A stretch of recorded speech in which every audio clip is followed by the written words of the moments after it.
ناراض نہ ہو جائیں، پرانا پروگرام تھا، کہا اچھا پڑھ پھر کلمہ۔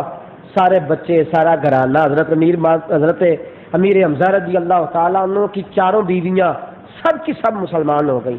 حضرت امیر حمزہ 3 دن ہوئے کلمہ پڑھے، اور جب کلمہ پڑھا تو پھر پورے مکے میں ڈنڈورا پیٹا، گھوڑے پہ بیٹھ گئے اور سارے شہر کا چکر لگایا، فرمایا میں ہو گیا مسلمان، اب ذرا خیال کر کے آنا، اب کوئی تنہا نہ سمجھے، اب ذرا احتیاط سے آنا، اب ذرا ہوش سنبھل کے آنا، میں مسلمان ہو گیا ہوں، میں حمزہ ہوں اور مجھے تم اچھی طرح جانتے ہو۔ اونچا لمبا قد، گورا چٹا رنگ، طبیعت کی بناوٹ، مزاج کی سخاوت، ادائیں دل ربانہ، آواز گرجدار، پورے مکے میں دہائی دی میں مسلمان ہو گیا ہوں، ذرا سوچ سمجھ کے نکلے جس نے گھر سے نکلنا۔ آ گئے، 3 دن ہوئے کلمہ پڑھے۔ زید بن ارقم رضی اللہ تعالیٰ عنہ کا گھر اسلام کی پہلی یونیورسٹی ہے، حضور وہاں تشریف فرما ہے، حجرہ اقدس میں حضرت امیر حمزہ پہرا دے رہے، حضرت زید بن ارقم اچانک آئے، دروازہ بند کیا، اندر سے کنڈی لگا دی۔ حضرت امیر حمزہ کہنے لگے کیا ہوا؟ کہا حضور عمر آ رہا ہے، گلے میں ننگی تلوار لٹکی ہوئی ہے، عمر آ رہا ہے۔ حضرت عمر بہن سے قرآن سن کے آ رہے ہیں، کہا عمر آ رہا ہے گلے میں۔ حضرت امیر حمزہ کہنے لگا تو دروازہ کیوں لگایا ہے؟ حضور آپ کو پتہ نہیں وہ عمر ہے؟ فرمایا کھول دروازہ، وہ عمر ہے تو میں حمزہ ہوں، کھولنا دروازہ، اگر وہ عمر ہے تو میں۔ ادب ملحوظ رکھے گا تو خاطر سے بٹھائیں گے، حفیظ جلندری کہتے ہیں ادب ملحوظ رکھے گا تو خاطر سے بٹھائیں گے، نمونہ اس کو ہم خلق محمد کا دکھائیں گے، اور اگر نیت نہیں اچھی تو میں اس کو قتل کر دوں گا، اسی کی تیگ سے سر کاٹ کے چھاتی پہ دھر دوں گا۔ کہا اگر نیت ٹھیک نہیں تو ایک دفعہ آنے تو دو، وہ عمر ہے تو میں حمزہ ہوں۔ حضور مسکرائے، فرمایا یا حمزہ لا تعجل، حمزہ جلدی نہ کر، اے حمزہ۔ کوئی حضور فرما رہے ہیں وہ خود تو نہیں نہ آیا، میں نے تو دعا مانگ کے بلایا ہے، خود تو نہیں نہ آیا، دعا مانگ کے آیا۔ حضرت امیر حمزہ پھاٹک پہ کھڑے ہیں، جناب عمر اندر داخل ہوئے، میں عمر کدھر آیا ہے؟ حضرت عمر نے گردن جھکائی، گردن، اور پھر نظر اٹھائی، فرمایا 3 دن پہلے جس کام کے لیے آپ آئے تھے 3 دن بعد اسی کام کے لیے میں آیا ہوں۔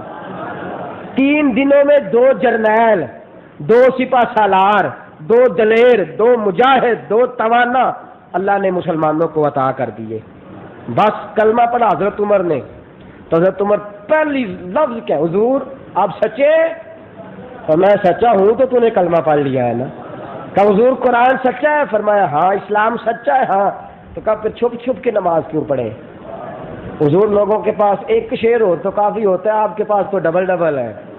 حضور نکلے، فرمایا کیا کرنا؟ کا 2 صفحے بنائے، 2 صفحے بن گئیں، 40 مسلمان کل ہیں، 20 ایک صف میں، 20 ایک صف میں، ایک صف کے آگے تلوار لے کے عمر فاروق ہے، اور ایک صف کے آگے آگے تلوار لے کے حضرت امیر حمزہ ہے۔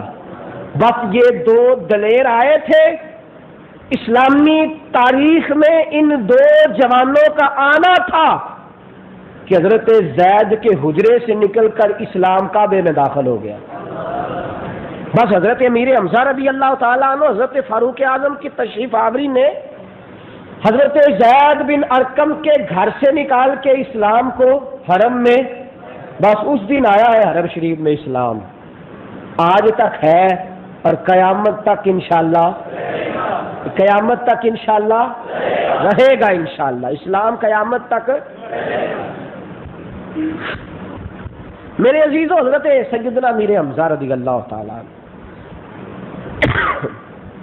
گزر رہے ہیں نبی پاک صلی اللہ علیہ وسلم کے ساتھ ہر موقع پر، اور جب ہجرت کرنے لگے تو وہی انداز اختیار کیا جو حضرت عمر کا ہے، باقی چھپ چھپ کے گئے۔ حضرت امیر حمزہ نے تلوار نکال لی، فرمایا جس کا ارادہ ہونا کہ اس کی بیوی بیوہ ہو جائے، اور جس کا پروگرام ہو کہ اس کے بچے یتیم ہو جائے، اور جس کا ارادہ ہو کہ وہ دنیا سے نکل جائے، وہ آئے اور حمزہ کو روک کے دکھائے، دلیری کے ساتھ للکارتے ہوئے مدینے سے، اور مدینے پہنچ کے کہنے لگے حضور میں آ گیا ہوں، آپ نے سب کو بھائی بھائی بنایا ہے تو مجھے اس کا بھائی بنائیے گا جو آپ کو سب سے زیادہ پیارا ہے۔ تو نبی کریم علیہ السلام نے فرمایا میں آپ کو زید بن حارثہ کا بھائی بنا دیتا ہوں۔ زید بن حارثہ کا بھائی بنا دیا۔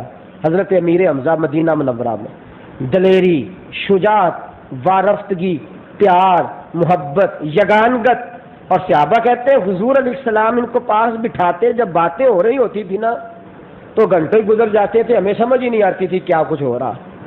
اتنا پیار تھا محبوب پاک کے ساتھ، اتنی محبت تھی، کتنا وقت گزر جاتا باتیں کرتے، حضور اٹھتے ہی نہیں، ہمیں سمجھ ہی نہیں آتی کیا پیار کی گفتگو ہو رہی۔ حضرت امیر حمزہ بدر سے پہلے 2-3 چھوٹے چھوٹے مارکے ہوئے، 4-5 کے لگ بھگ، جتنا بھی مارک باقاعدہ جنگ تو بدر کی ہوئی، چھوٹے چھوٹے مارکے ہوئے، تو نبی پاک صلی اللہ علیہ وسلم نے حضرت امیر حمزہ کو بھیجا سپہ سالار بنا کے، اور بدر کا موقع آیا تو حضور نے فرمایا حمزہ کرنا کیا ہے؟ کہا حضور کرنا ہم نے وہ ہے جو آپ نے حکم دینا ہے، آپ حکم دیتے جائیے گا اور پھر ہماری طرف دیکھتے جائیے گا۔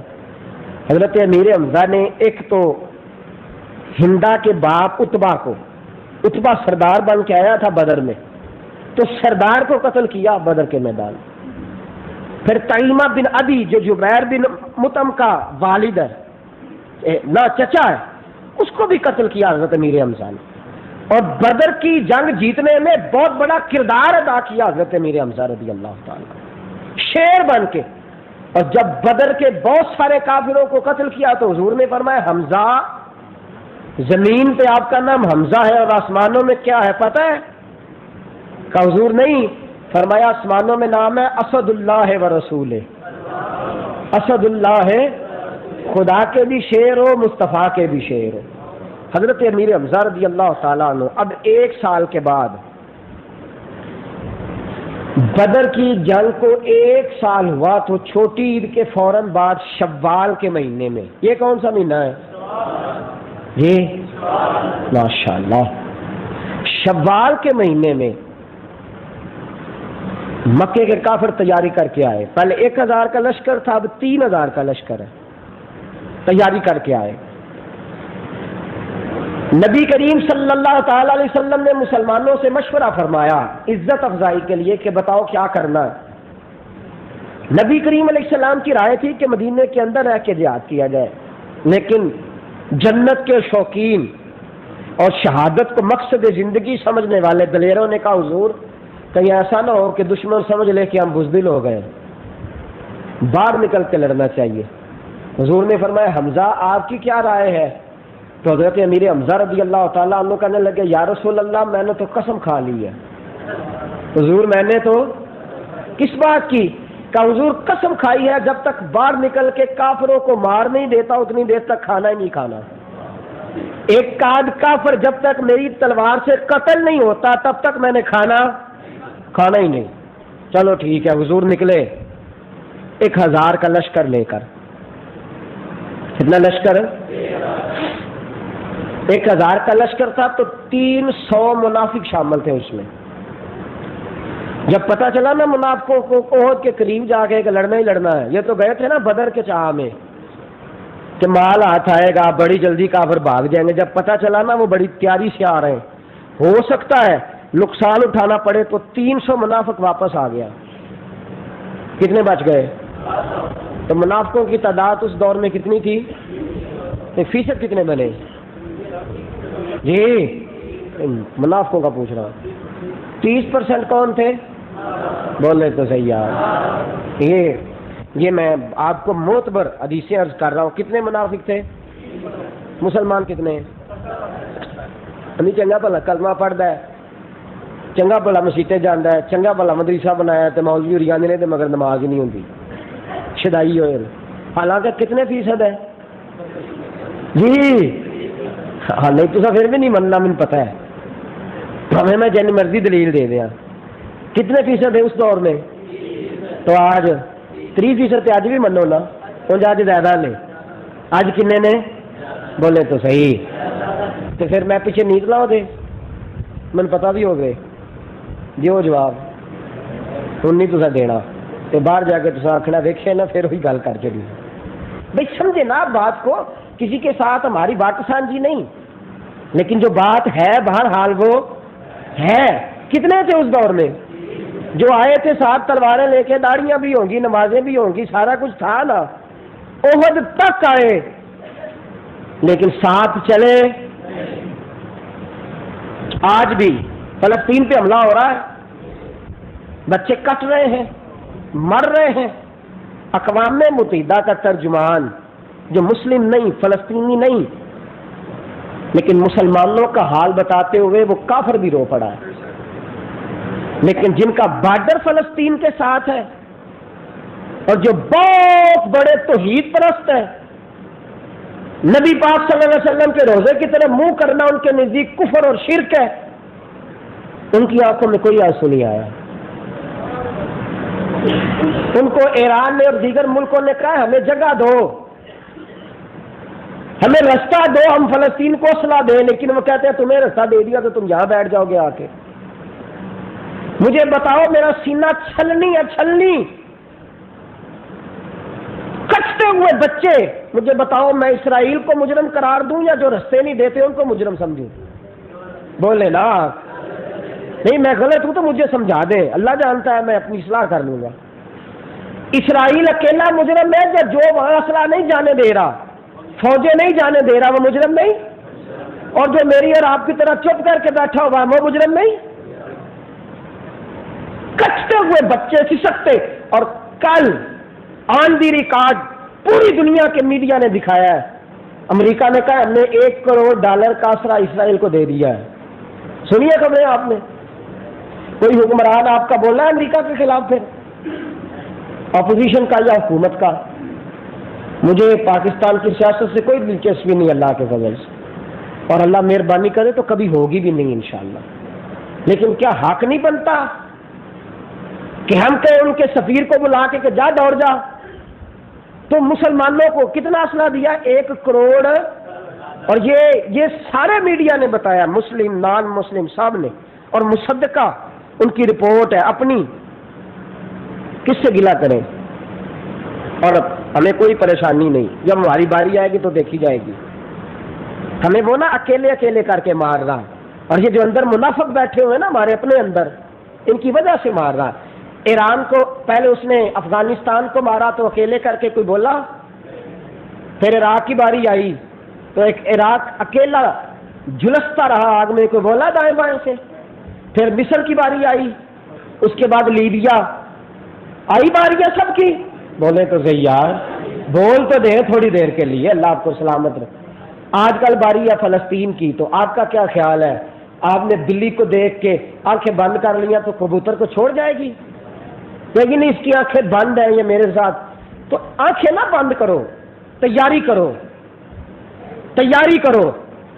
ہم تو باریوں کا انتظار کر رہے ہیں کہ ہماری باری کب لگتی ہے، اور سارے اسلامی ممالک، سارے 2-4 ہمارا نظریاتی اور فکری اختلاف ہوگا ایران کے ساتھ، لیکن دلیرانہ بات کی انہوں نے کہا سارے مسلمان ملک اسلحہ دیں، ہم بھی دیتے ہیں، کوئی جواز تو فراہم کیا جائے نا۔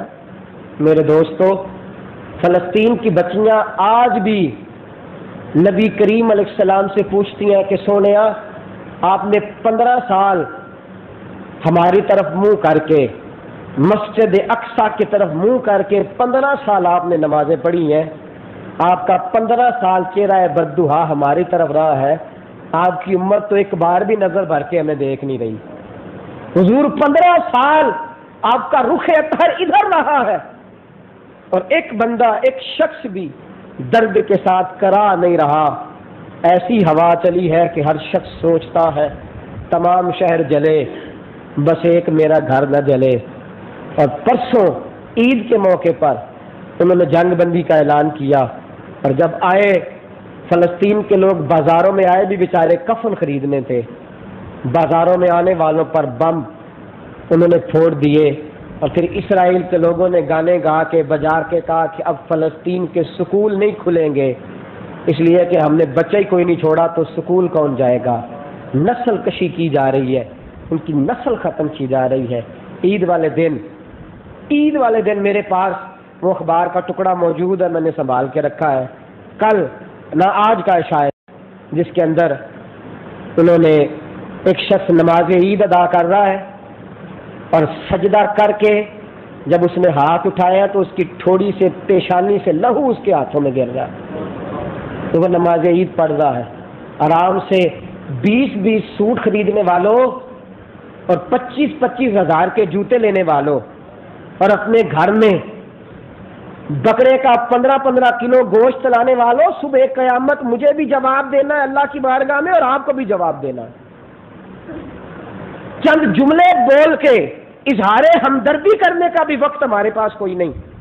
چاہیے نا سارا دن فلسطین کی بات ہو، لیکن کوئی 14 اگست منانے جا رہا ہے، تو کوئی 1 اگست منانے جا رہا ہے، تو کوئی 25 اگست منانے جا رہا ہے، اور باری کا انتظار کر رہے ہیں سارے کہ ہماری باری کب آتی ہے۔ تو یہ منافقین کا ٹولہ جو 30% اس وقت تھا، اور آج اس سے اپنی اپنی حکومتیں، چھوٹی چھوٹی ٹولیاں، چھوٹے چھوٹے گروہ، چھوٹی چھوٹی مصیبتیں اکٹھی کر کے بیٹھے ہو، یاد رکھنا یہ تمہیں اکیلے اکیلے کر کے مار رہا ہے، تمہاری باری لگ گئی ہے۔ اب ہر شخص کا وقت آنے والا ہے، اور ہمیں اس وقت ہوش آئے گی جب ہماری گود میں آ کے بم گرے گا، جب ہماری گود میں۔ اس سے پہلے سمجھ جاؤ، بھاگ آ جاؤ۔ کچھ نہیں کر سکتے تو اپنی دکان پہ، پھٹے پہ، گھر میں بیٹھ کے یہ لفظ ہی بولا کرو کہ ہم فلسطین والوں کے ساتھ ہیں، ہم فلسطین والوں کے، ہم ان کے۔ ابھی نہیں بول رہے سارے، آپ دیکھ لیں، یہاں مسجد میں نہیں بول رہے، اس لیے کہ ہمارا یہ موقف ہے کہ میں چلا گیا تو میرے بچوں کا کیا بنے گا، مجھے کوئی اٹھا کے لے گیا تو میرے گھر والوں کا کیا بنے گا، تو مر گئے تو کیا بنے گا۔ ہم فلسطین والوں کے ہر لحاظ سے، ہم ان کے ہر حوالے سے ہم ان کے ساتھ ہیں۔ اور میرے دوستو یاد رکھنا، کبھی کبھی ان کی مصیبت یاد کر کے بھی رویا کرو، ان سے پیار کر کے رویا کرو، اس لیے کہ جو مصطفیٰ کی امت کے دکھ میں آج شریک ہوگا، قیامت والے دن اللہ کے رسول اس کے دکھوں کو بانٹ لیں گے، اس کی پریشانیوں کو حل کریں گے میرے محبوب پاک۔ تو یہ تکلیف ہے جو بار بار زبان پہ آ جاتی ہے، لٹتی ہوئی داستان مسلمانوں کی، اور بکھرا۔ اور ایک ہوتا ہے نا بندہ کمزور ہے تو مار کھا جائے، ہم کمزور بھی نہیں۔ ایک ہے نا غریب ہے تو مار کھائے، ہم غریب بھی نہیں، تیل سارا ہمارے پاس ہے، سونا سارا، ایٹمی طاقت، فوجیں، اسلحہ۔ مار کھانے کی وجہ صرف دولت ہے، عیش ہے، عشرت ہے۔ اے سی نہیں چھوڑنا چاہتا کوئی بندہ بھی، کوئی شخص حکومت نہیں چھوڑنا چاہتا۔ عیش و عشرت نے، دنیا داری نے صرف مصیبت کھڑی کر دی ہے، باقی ہم کمزور ہیں۔ ہم اس وقت کمزور نہیں تھے جب 313 تھے، تو آج تو 1.25 ارب کے لگ بھگ ہے۔ تو میرے دوستو، حمایت فلسطین کی یہ بڑی ضروری ہے، اور دعا کرنا ان کے لیے یہ بڑا ضروری ہے۔ ہر نماز میں، ہر رنگ میں، ہر انداز میں ان کے لیے دعا کریں، اللہ انہیں کامیابی عطا فرمائے، اللہ انہیں ظلم سے محفوظ فرمائے، اللہ اسرائیل کو صفحہ ہستی سے مٹا دے، اور اللہ تجھے واسطہ مصطفیٰ کے مدینے کا امریکہ کی دھجیاں بکھیر دے مولا، اس کو بانٹ دے، ٹکڑے ٹکڑے کر دے۔ اور ہم نہ کریں گے تو اللہ ایسے لوگ لائے گا، اللہ لے آیا کرتا ہے، اس کا قانون ہے، وہ لے آتا ہے، لے آئے گا، بکھر جائے گا یہ سارا۔ میں اسے ٹوٹتا ہوا نہیں دیکھوں گا تو میری اولاد دیکھے گی، اور میری اولاد نہ دیکھ سکی تو میری تیسری نسل دیکھے گی۔ یہ ٹوٹے گا، یہ بکھرے گا، یہ تباہ ہوگا۔ اگر جھنڈا بلند ہوگا تو محمد عربی کے دین کا جھنڈا بلند ہوگا، رسول اللہ صلی اللہ علیہ وسلم کے دین کا جھنڈا بلند ہوگا۔ اسلام کی فطرت میں، قدرت میں لچک دی ہے، اتنا ہی یہ ابھرے گا جتنا کہ دبا دو گے، اتنا ہی یہ ابھرے گا جتنا کہ۔ پر ہمیں ہوش آ رہا، ہمیں ہوش آیا۔ پیر صاحب بھی ہاتھ چما رہے ہیں، مریدوں کو لے کے حجرے میں بیٹھے ہیں، کم از کم جی ٹی روڈ پہ ایک دن آ کے احتجاج ہی کر لیتے، ایک دن آ کے احتجاج ہی کر لیتے۔ اس پہ مرید کٹھے ہو سکتے ہیں تو فلسطین کے لیے نہیں کٹھے ہو سکتے؟ سیاستدانوں کے کارکن اگر ان کے حق میں اور ان کے سیاسی مقاصد کے لیے احتجاج کرنے کٹھے ہو سکتے ہیں تو فلسطین کے لیے کٹھے نہیں ہو سکتے؟ شاگرد اگر اس کام کے لیے آ سکتے ہیں تو اس کام کے لیے نہیں آ سکتے؟ کارخانہ دار اپنی مرضی سے سٹرائک کرانا چاہے تو سارے مزدور بات مان سکتے ہیں، تو فلسطین کے حق میں 2 منٹ کے لیے روڈ پہ نہیں آ سکتے؟ بولے نا۔ اس کا مطلب ہے کہ ہم ذاتی مفادات میں الجھے ہوئے ہیں۔ بس ایسی ہوا چلی ہے کہ ہر شخص سوچتا ہے تمام شہر جلے، بس ایک میرا گھر نہ جلے، بس ہم اس چکر میں ہیں۔ اور یاد رکھنا میرے دوستو، وہ بھی رسول اللہ کی امتی ہیں، صبح قیامت ہم نے جواب دینا ہے اللہ کی بارگاہ میں، یاد رکھیے گا۔ تو کتنے منافق پہنچ گئے ساتھ؟ بھول گئے بات آپ؟ یہ تو ہر چند مشاہدہ حق کی ہے گفتگو، یہ رہتی نہیں بادہ و ساگر کہے بغیر، اور ہماری زبانوں میں جب تک قوت ہے ہم بات تو کرنے کا حق رکھتے ہیں نا، اور وہ انشاءاللہ ہم کرتے رہیں گے۔ 300 منافق ساتھ ہیں احد کے میدان میں، لیکن جب پتہ چلا نا مار کھانی ہے، چوری کھانے والے مجنو اور ہوتے ہیں اور جان دینے والے اور ہوتے ہیں، جب پتہ نا مار کھانی پڑے گی تو وہیں سے واپس آ گئے 300۔ باقی کتنے بچے؟ حضور نے فرمایا نکلو تو کاسوں نے آپ حکم کرتے جائے۔ احد کا میدان سج گیا، 700 کا لشکر مسلمانوں کا اللہ اکبر کہتا ہوا محبوب کریم علیہ السلام کی قیادت لازوال میں ڈٹ گیا۔ کفار آئے 3000 کا مجمع لے کے، چونکہ حضرت امیر حمزہ رضی اللہ تعالیٰ عنہ نے بدر میں عتبہ کو قتل کیا تھا، تو عتبہ کی بیٹی ہندا نے کہا کہ جو معاذ اللہ حضرت امیر حمزہ کو شہید کرے گا اور ان کا کلیجہ نکال کے مجھے دے گا اور میں چباؤں گی، منہ مانگا انعام دوں گی۔ چونکہ تیمہ بن عدی کو حضرت امیر حمزہ نے بدر میں قتل کیا تھا، تو اس کے بھتیجے جبیر بن مطعم نے کہا کہ جو حضرت امیر حمزہ کو شہید کرے گا میں انعام دوں گا۔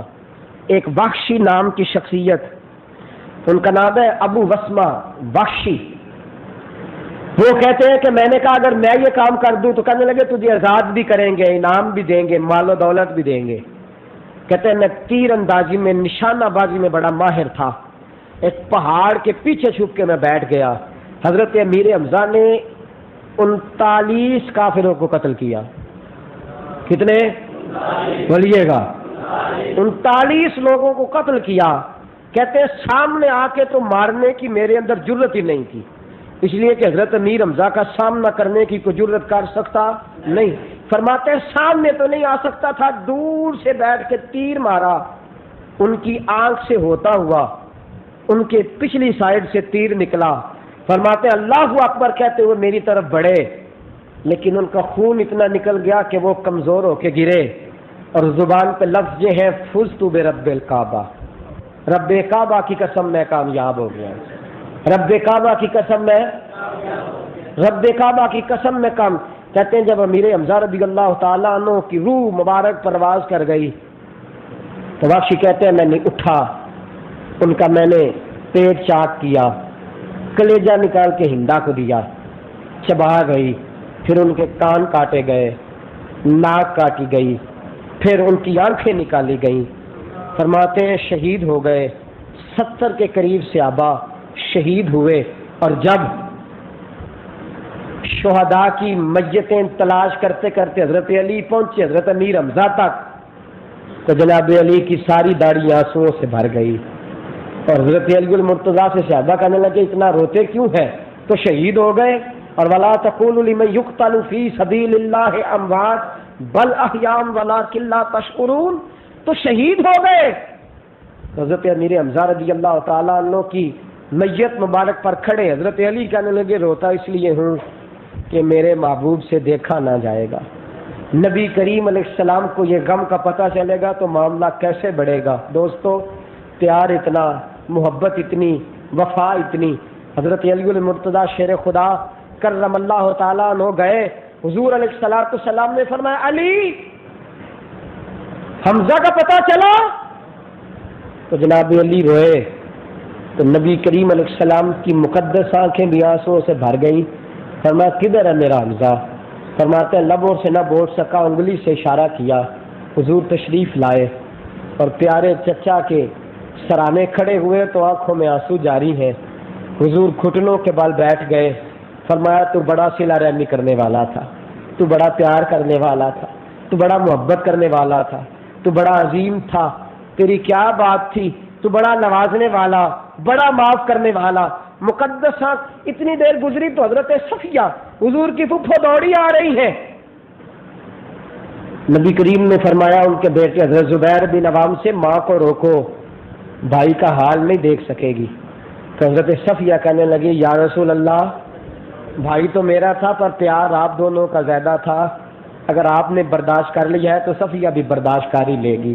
حضور اگر آپ نے دیکھ لیا ہے تو میں بھی برداشت کر لوں گی. سرانے کھڑی ہوئی انا للہ و انا الیہ راجعون. صحابہ نے کہا حضور اٹھائے ان کو مدینے لے چلے. فرمایا نہیں اسے احد میں دفن کرو. انہیں بولیے گا احد شریف میں دفن کرو. قبر کھلنے لگی تو ایک قبر میں ایک روایت کے مطابق 2 حضرت عبداللہ بن جہش رضی اللہ تعالیٰ عنہ حضرت امیر حمزہ 2 اور ایک روایت میں 3 حضرت مصعب بن عمیر بھی اسی قبر میں. کفن پہنانے کی باری آئی تو کفن بھی کوئی نہیں. کفن بھی کوئی نہیں. کاش کوئی فلسطین والوں کو جا کے بتلائے کہ شوال میں تمہارے پاس بھی کفن کوئی نہیں. تو اسی شوال میں جب امیر حمزہ گئے تھے تو کفن اس وقت بھی کوئی نہیں تھا. حضرت صفیہ نے 2 چادریں دی اور جب ڈھانپنے لگے تو قریب ایک انصاری کی میت پڑی ہے. نبی کریم نے فرمایا میں نہیں چاہتا کہ چچا کو کفن مل جائے اور یہ انصاری بے گورو کفن چلا جائے. فرمایا ایک چادر اس پہ ڈال دو, ایک چادر ان پہ ڈال دو. فرماتے ہیں چادر ڈالی, سر ڈھانپتے تھے تو پیر ننگے ہو جاتے, پیر ڈھانپتے ہیں تو سر ننگے ہو جاتے. نبی کریم کی مقدس آنکھوں میں آنسو آ گئے. فرمایا چچا کا سر ڈھانپ دو, پیروں پہ گھاس ڈال دو اور ایک دفعہ قبر بند کرو, اللہ جنت کا لباس عطا فرما دے گا. اللہ انہیں جنت کا لباس دے دے گا. حضور نے فرمایا رکھو جنازہ پڑھے. نبی کریم کے سامنے رکھا, جنازہ پڑھایا حضور. پھر ایک اور میت آئی, فرمایا امیر حمزہ کے ساتھ رکھو. پھر دوبارہ جنازہ, وہ میت اٹھا دی. پھر تیسری میت آئی, فرمایا امیر حمزہ کے ساتھ رکھو. پھر تیسرا جنازہ. چوتھی میت آئی, امیر حمزہ کے ساتھ رکھو. میرے مصطفیٰ کسی پر ایک بار جنازہ پڑھ دے تو فرشتے سلامی دینے آ جاتے ہیں. حضرت امیر حمزہ پر نبی پاک نے 70 مرتبہ نماز جنازہ ادا فرمائی. 70 مرتبہ جنازہ پڑھا رسول پاک نے. اور پھر حضور نے فرمایا قبر مبارک میں رکھ دو. حضرت امیر حمزہ کی قبر میں مٹی ڈالی جا رہی تھی اور حضور کے آنسو ہے کہ تھمتے نہیں. نبی کریم علیہ السلام آنسو بہاتے جاتے ہیں. حضور علیہ السلام جیسے ہی نکلے احد سے, جیسے ہی نکلے احد سے, حضرت صدیق پر آگے آ گئے. حضرت امیر حمزہ کی صاحبزادی جن کا نام بھی فاطمہ ہے, حضرت ابو بکر صدیق سے پوچھتے ہیں ابو بکر میرے ابا جی کدھر ہے؟ حضرت صدیق اکبر فرماتے ہیں مجھ میں تو حوصلہ نہیں. وہ سامنے رسول پاک تشریف لا رہے ہیں. بھاگی ہوئی بیٹی حضور کی بارگاہ میں گئی, یا رسول اللہ صلی اللہ علیہ وسلم میرے ابا جی کدھر ہے؟ نبی کریم صلی اللہ علیہ وسلم نے بیٹی کو اٹھایا اور اٹھا کے حضور نے گود میں بٹھا لیا. فرمایا بیٹا جب بھی تجھے باپ کا دیدار کرنا ہوا محمد کا مکھڑا دیکھ لے. بیٹا جب بھی تجھے باپ کا دیدار کرنا ہوا مصطفیٰ کا چہرہ دیکھ لینا.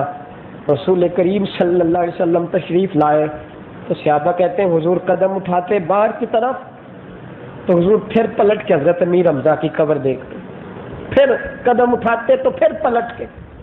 چند سال گزرے تو مکہ فتح ہوا. وہی وحشی نقاب اوڑھ کے آیا, حضور کے پیچھے کھڑے ہو کے کلمہ پڑھنے لگا. نبی کریم نے فرمایا سامنے آ, مجھے بتا تو صحیح میرے چچا کو تو نے شہید کیسے کیا؟ کہا یا رسول اللہ میں نے پہلے تیر مارا تو وہ گر گئے, پھر میں نے پیٹ چاک کیا کیونکہ میں نے آنکھیں نکالی, کان کاٹے. رسول کریم صلی اللہ علیہ وسلم کو حال سنایا تو حضرت وحشی کہتے ہیں حضور پھر روئے اور میں نے نبی کریم کی کتنی دیر آنسو بہتے دیکھے. حضور کے آنسو تھمے تو میں نے کہا سونیا میری معافی قبول ہے کہ نہیں, قبول ہے کہ نہیں؟ حضور نے فرمایا جا میں تجھے معاف کرتا ہوں پر میرے سامنے نہ آیا کرنا. تو جب بھی سامنے آئے گا چچا کی کٹی ہوئی لاش میری آنکھوں کے سامنے آ جائے. جب بھی اتنا پیار حضرت امیر حمزہ سے, اتنی محبت. ہر سال نبی پاک احد کے شہیدوں کے مزار پہ جاتے, ہر سال حضور جاتے, ہر سال. نبی کریم کے بعد حضرت فاطمہ جاتی اور خلاصۃ الوفا نے لکھا ہے, ابن جوزی نے لکھا ہے کہ حضرت فاطمہ جاتی تو حضرت امیر حمزہ کی قبر مبارک کی مٹی سیدھی کرتی. حضرت فاطمہ جاتی, حضرت عمر جاتے ہر سال, حضرت عثمان جاتے, حضرت علی جاتے.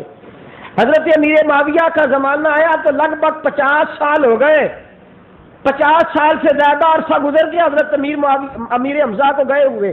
جناب امیر معاویہ نے ایک نہر کھودنا چاہی احد کے قریب سے، تو کہتے 50 سال کے بعد کدال لگائی، کئی لگائی، تو حضرت امیر حمزہ کے پیر کو لگ گئی۔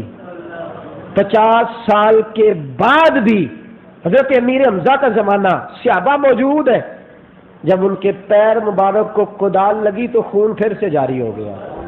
لوگ کہنے لگے یہ کیا ہے؟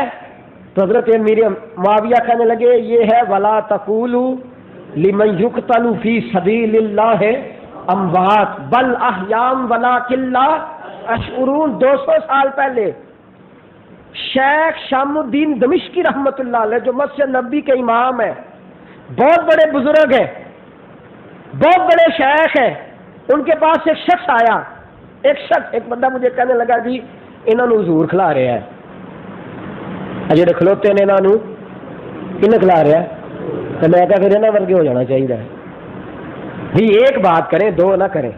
یہ کیسا انداز ہے؟ لوگ اگر یہاں جو نظریہ ہے وہی نظریہ وہاں ہے، اگر یہاں کسی سے اختلاف ہے تو وہاں بھی کسی سے، اور اگر وہ یہاں وہاں ٹھیک ہے تو یہاں بھی وہ جھگڑا کس بات کا ہے؟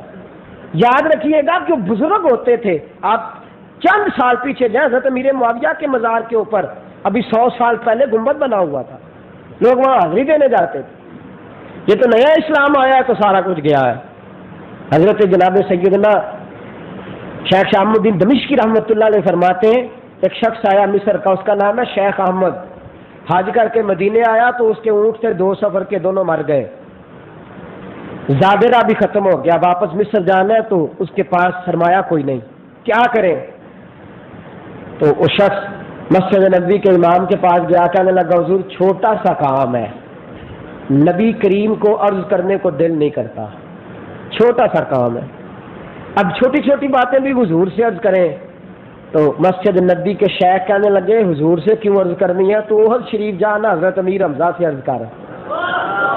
کن سے کہہ جا کے حضرت امیر حمزہ سے، ہتھ ہر مشکل دی کنجی یارو، ہتھ بلیاں دے آئی تے مرد نظر کرے جس ویلے مشکل رہے نہ کائی۔ امیر حمزہ سے کہتے ہیں میں حضرت امیر حمزہ کے پاس گیا، جا کے کہا حضور پردیسی ہوں، پہلے قرآن پڑھا جتنا پڑھ سکتا تھا، پھر ساتھ جو مسجد تھی وہاں میں نے نماز پڑھی، پھر میں نے کہا حضور پردیسی ہوں، ضرورت مند ہوں، مدینے آیا ہوں، مہربانی فرمائے۔ کہتے ہیں میں واپس مسجد نبی میں گیا تو میری اماں کہنے لگی تجھے کوئی ڈھونڈ رہا تھا، تجھے کوئی، فرماتے ہیں میں ابھی ذرا آگے بڑھا تو ایک سیاہ داڑھی والے بزرگ، نورانی مکھڑا، اونچا لمبا قد، شیخ احمد تو ہے؟ میں نے کہا، کہنے لگے ادھر آ، مجھے ساتھ لے کے کہنے لگے یہ 2 اونٹ تیرے لیے خریدے ہیں، اور کہنے لگے یہ پیسے ہیں تیرے جانے آنے کا سرمایہ، وہ دے کے کہنے لگے یہ تیرا انعام ہے، وہ بھی دیا۔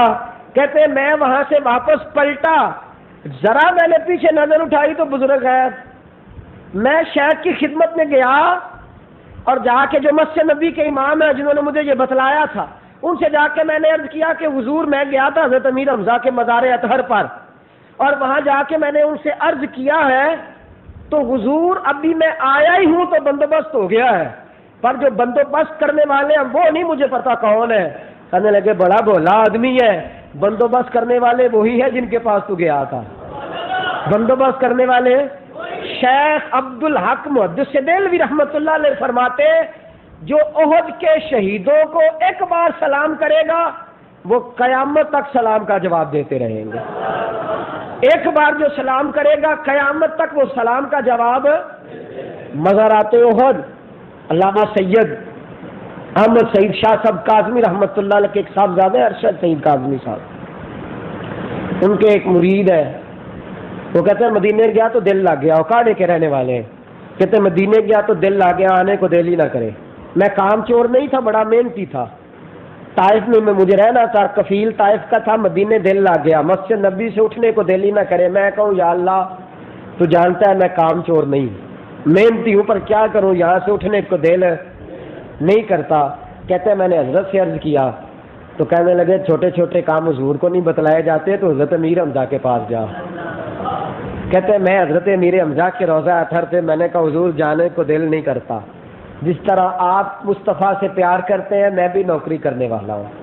فرماتے ہیں عرض کیا، اللہ نے فضل فرمایا، وہ میرا کفیل جو مجھے کہہ رہا تھا پرسوں طائف نانا آیا، تیرا خروج بھی لگاؤں گا تجھے اندر بھی بھیجوں گا، کہتا ہے میرے پاس چل کے آیا، مجھے کہنے لگا بڑے ڈاڈے ڈاڈے لوگوں کی سفارشیں کراتا ہے، بڑے سخت سخت لوگوں کی۔ میں نے کہا کیا مطلب؟